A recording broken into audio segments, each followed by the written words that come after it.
Welcome back, everyone, to another edition of Journeymen Boxing, our Double Jab podcast for this week. I'm Rich Quinones, and again, don't forget to check us out online, journeymenboxing.com. On the line, U.S. heavyweight contender Chazz Witherspoon back in action, getting set to take on Cory Phelps Saturday night in Pensacola, New Jersey. 10 rounds as the main event at GPG Event Center. And Chazz, first and foremost, we appreciate a couple moments, and it's always good to catch up with you. Yeah, well, thank y'all for having me, and anytime we need to talk, just call me up. Well, let's talk about the upcoming fight for you against Phelps. But before we do that, let's go back to your fight over the summertime against Beal, which I thought was a great win for you because of the fact that you were coming off a long layoff and you got the stoppage in that one. But we kind of saw a little bit of an old Chazz Witherspoon, so to speak. We already knew the punching power was there in your career, but you started to use that jab a lot more. Is that something for really a comeback fight? Is that something that you pride yourself on and wanted to work on leading up to that bout? Yeah, well, having I had a 27-month layoff, which is a very long time in boxing. And when I came back, I said I didn't want to go out too fast. I didn't want to start too fast.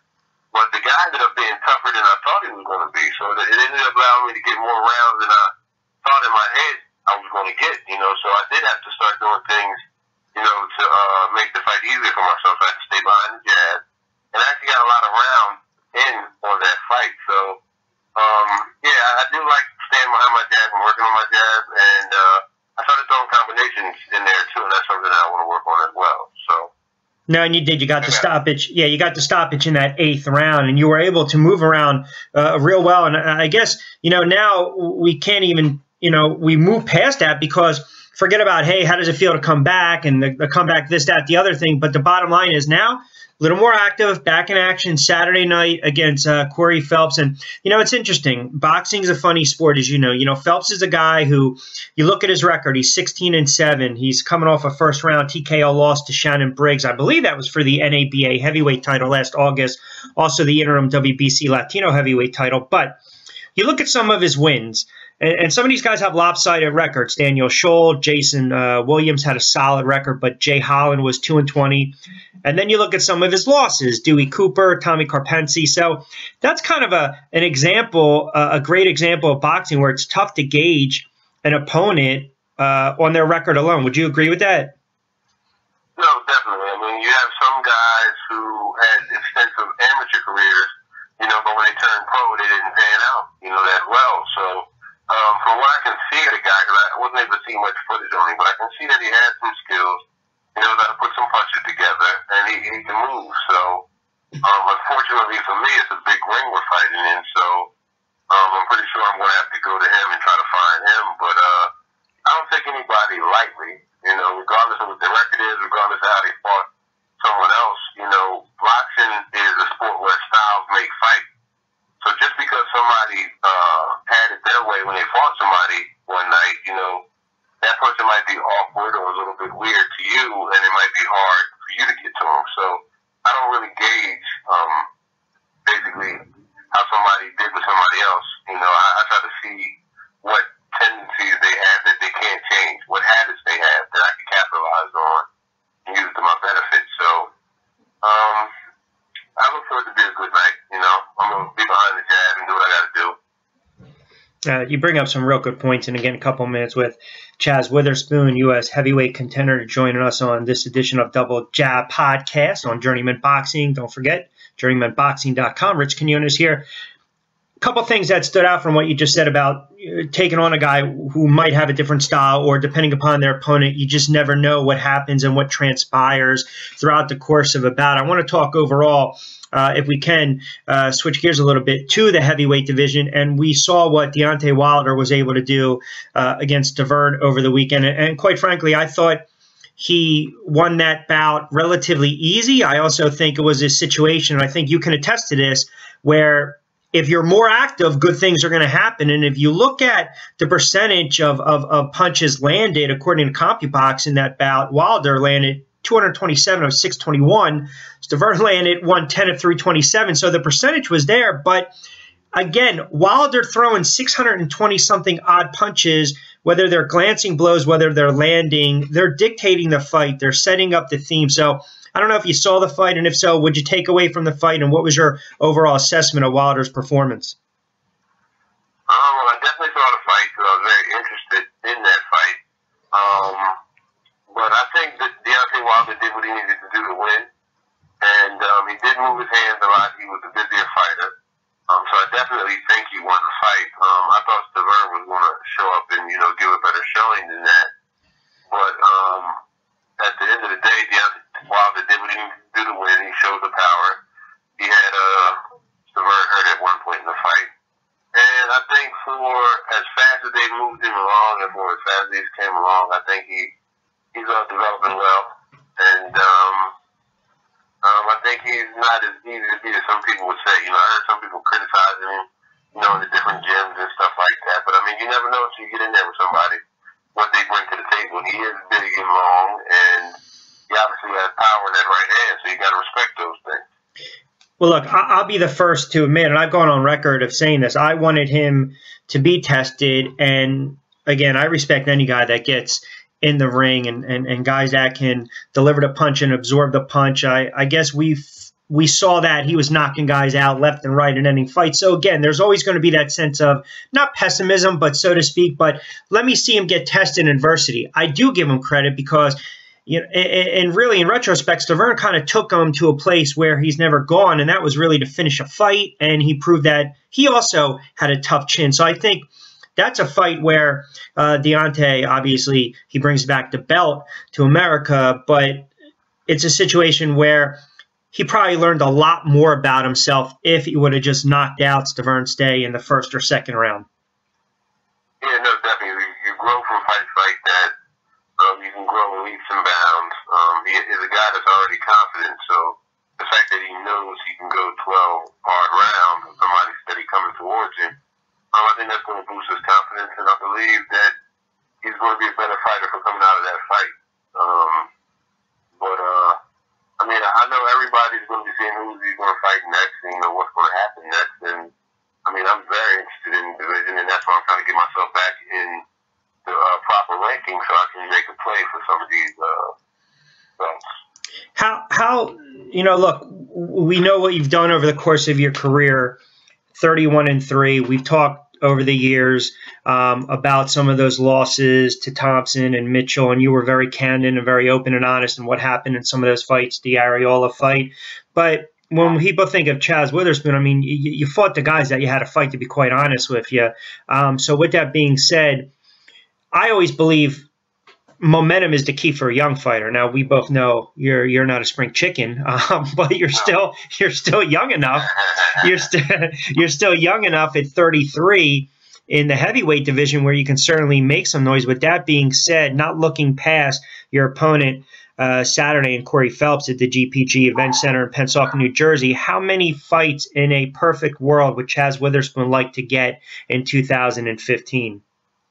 In 2015, not counting this one, I'd like to get another 4 if I could, and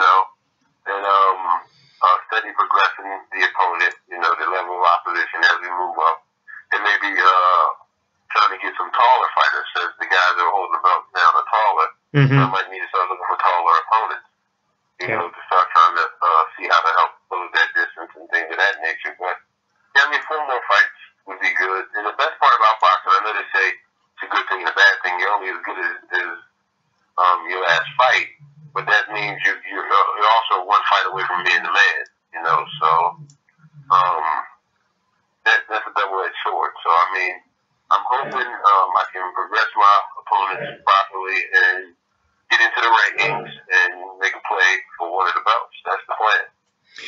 I would assume, too, that you do get a couple wins under your belt, and even if you headline again, whether it's a fight in Philly, whether it's a fight in Jersey, it could be a regional belt, could be a bout in Delaware. They do a lot with the NABA, NABO. Listen, you've fought and you got enough jewelry in your closet, so to speak. But those regional belts, basically, I know a lot of people are very skeptical of them, but ultimately they do give you top 15 world ranking, depending upon if it's NABO or NABO or NABA. So you know, there could be an opportunity if that's the case. If there was a fight like that presented itself, and again, I don't want to speak for you. I don't believe that you would frown upon that. I think you would probably relish that opportunity because, again, it can help you in the rankings going forward. Yeah, no, definitely. I mean, it's all about where I'm at now in my career. I have to play chess. I can't play checkers. Can't just take any fight anymore. You know, I have to play chess and have an end goal in mind, meaning trying to get a title shot or trying to get high enough in the rankings where I can get a call.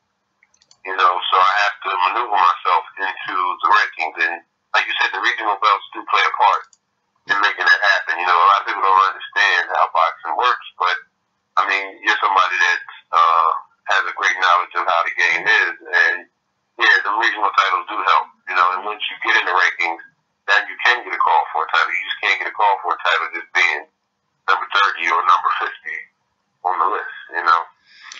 You know, I know not only are you a pro, but you're also a student of the game, and you're a throwback, and you understand the history of boxing. I'm just curious, why do you think, when you look at overseas abroad in Europe and the heavyweight division, if you can win some of those Commonwealth belts, I mean, guys are absolute heroes over there. And then you look at the heavyweight division in the U.S., where in the 60s and 70s and some parts of the 80s, hey, if you won the heavyweight championship of the world, you never had to pay for anything the rest of your life. And it seemed as though for 20 or so years, the heavyweight division in the U.S., it was just lagging. I mean, is it just because the talent wasn't there or the matchmaking wasn't there? I mean, what did you attribute that to? Obviously, prior to Wilder becoming the first American heavyweight to win the world title when he beat Stavern.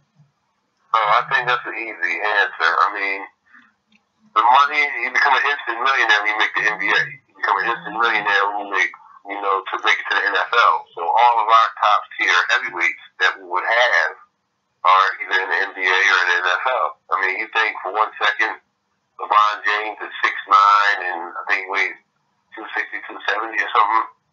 That is, he'd be a great boxer. You know, if that was something he started doing young in life, and that's something he did his whole life, with the wingspan that he has and all the fast twitch muscle and the power that he has explosive, I think he'd be a great heavyweight if he started boxing young enough.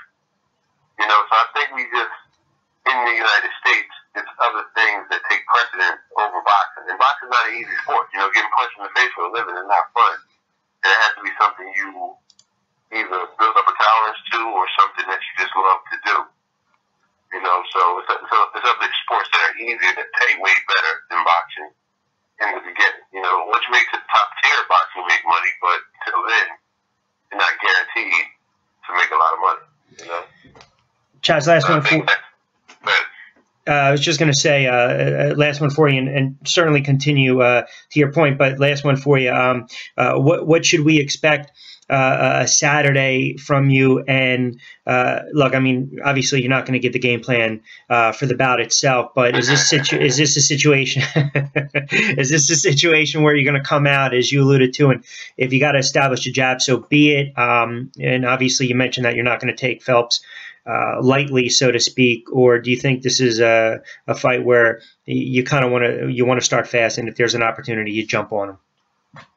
Well, I mean, at the end of the day, on paper, he's not supposed to beat me, you know, but I'm going to go out there and see what he's giving me, and if I see that the opportunity is there to jump on him around there, I'm going to take that opportunity, but if it's not, you know, I'm in great shape, so I can go 10 rounds, I can go 10 hard rounds. I doubt at the pace that I'm going to go, you know, he'll be able to make it for 10 whole rounds, but we'll see. I'm going to take what he gives me. I'm going to capitalize on whatever is there to be taken, you know.